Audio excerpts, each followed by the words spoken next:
I'm John Keeley with NEI's media team, and I'm joined today by NEI's Chief Nuclear Officer, Tony Petrangelo. Tony, the Associated Press disseminated a lengthy series of articles this week based almost exclusively on publicly available information in which they alleged that our regulator, the NRC, had systematically weakened safety standards for all U.S. nuclear plants in the U.S. We have characterized the AP's reporting as selective and misleading. NRC has formally responded in kind. As CNO for our industry, I just wonder what your reaction is to the thrust of this reporting. Well, I thought it was appalling, and it's replete with factual errors. And John, let me just give you a few examples from the series. First, the report states that plants are designed and licensed for 40 years of operation, and has always been contemplated that the plants would be replaced before their 40-year license expired. That is just not true. The 40-year license is based on an amortization schedule for large industrial facilities to facilitate the financing of those plants. And even in the Atomic Energy Act that gave us our regulatory framework for licensing new nuclear plants, there's a provision in there for license renewal. So these plants are not designed for 40 years.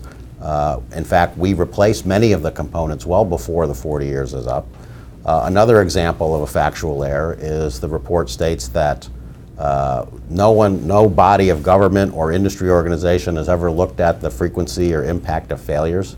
That is patently false. The NRC keeps a database, the industry keeps a database of all safety-related equipment failures.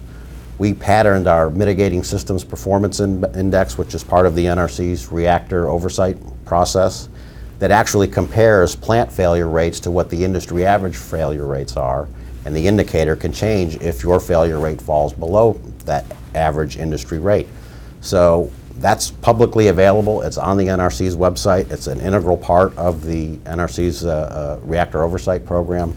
And for the AP story to miss that and cite no study of frequency or impact of failures is just untrue. I want to pick up on the words you used, publicly available. AP in their reporting is explicit in suggesting that their work for this report is representative of an elaborate investigation. How much of the actual info in this report is publicly available? Well, I know what's publicly available from the NRC, and nearly all the information that is cited in the report comes from the NRC's website. I talked about the reactor oversight program. It includes performance indicators, 15 different performance indicators on each plant that any member of the public can access, as well as every inspection report from every plant in the country over the last decade. So you can go through those inspection reports. You can call that an investigation. You're just reading what's publicly available, and you can look at performance indicators. Evidently, they chose not to look at the performance indicators that are on the NRC's website, because what they do indicate is that our performance is at an all-time high from a safety perspective, and that was conveniently left out of the reporting. Tony, can you give us some examples of areas that NRC has actually increased oversight over our plants over, say, the last 10 years? Well, let me just start with the last 2 years. In 2009, the NRC promulgated a work hours rule for managing fatigue that put limits on the amount of work that our covered workers could work at each site. There was a security, physical protection, and cybersecurity rule that was passed in late October of 2009, and then another piece of that in March of 2010. And we're about to get another rule on emergency planning, a revision to the current requirements. If I go back further and back to kind of what the theme of the reporting was, which was aging nukes, a maintenance rule was passed in the 90s that required each licensee to track the reliability and availability of key safety-related structure systems and components at their plant. We monitor against performance criteria that's indicative of the safety performance of those facilities. And if you fall below a performance criteria, you're required to take corrective action, put it in your corrective action program, and restore the equipment to its original above the performance criteria. So that's by monitoring aging in that manner. Okay, that's why the license renewal rule that the NRC promulgated focuses on passive systems and components, those that we don't exercise on a regular basis through our surveillance testing and operation, and it complements the maintenance rule that the NRC put in place in 1995.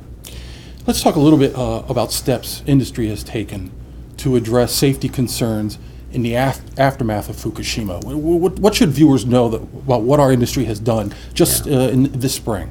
Yeah, immediately after the Fukushima event, which was Friday, March 11th, on the following Monday, the chief nuclear officers in the industry put together a series of steps that we would take in the short term to ensure that our equipment and procedures and training for managing extreme events like the one that occurred at Fukushima was in place.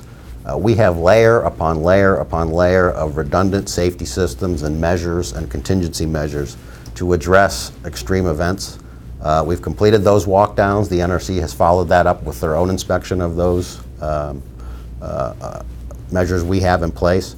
Longer term with respect to Fukushima, it's going to take quite some time to discern what the lessons learned are and be able to apply them to our plants. But I think what we'll see is strengthening of these layers that I referred to. It starts with our protection from natural phenomena, what we refer to as design basis protection against earthquakes, tornadoes, hurricanes, floods, etc. We've got a rule, also next layer up is the station blackout rule that contemplates the loss of all AC power at these facilities and measures we have in place to deal with that. Beyond that, we have severe accident management guidelines that in the remote chance that we do have some damage to the fuel, we have guidelines in place for the operators to use to deal with and mitigate those effects. And finally, we have our emergency planning efforts that really protect public health and safety and ensure that the public will be protected. What we're looking at longer term is another layer, building on the measures we took after 9/11 with respect to security that has contingency measures from aircraft impact, large fires and explosions that we could also use as a result of these natural phenomena, potential events for those. So I see us putting in another layer of defense that again, I think the public should take great comfort in, that we're taking all the measures we can to protect them. And I think it merits mentioning, it's been a remarkable spring in the United States in terms of extraordinary weather. Over 1,000 tornadoes, dramatic flooding, and in every instance we've seen the safe shutdown of nuclear plants per regulation. That's correct. Let's wrap up here, Tony. How do we know that nuclear plants are safe today?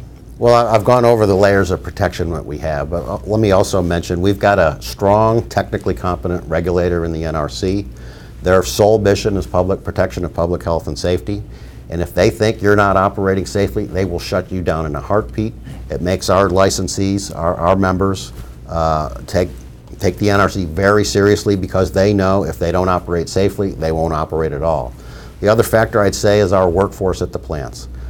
These people live in the communities, their families in the communities, they're dedicated. Our operators are licensed by the Nuclear Regulatory Commission, and we know we're the stewards of this technology, we're accountable for it, and going forward we know we have to apply the lessons learned to make these plants even safer, and that's precisely what we'll do.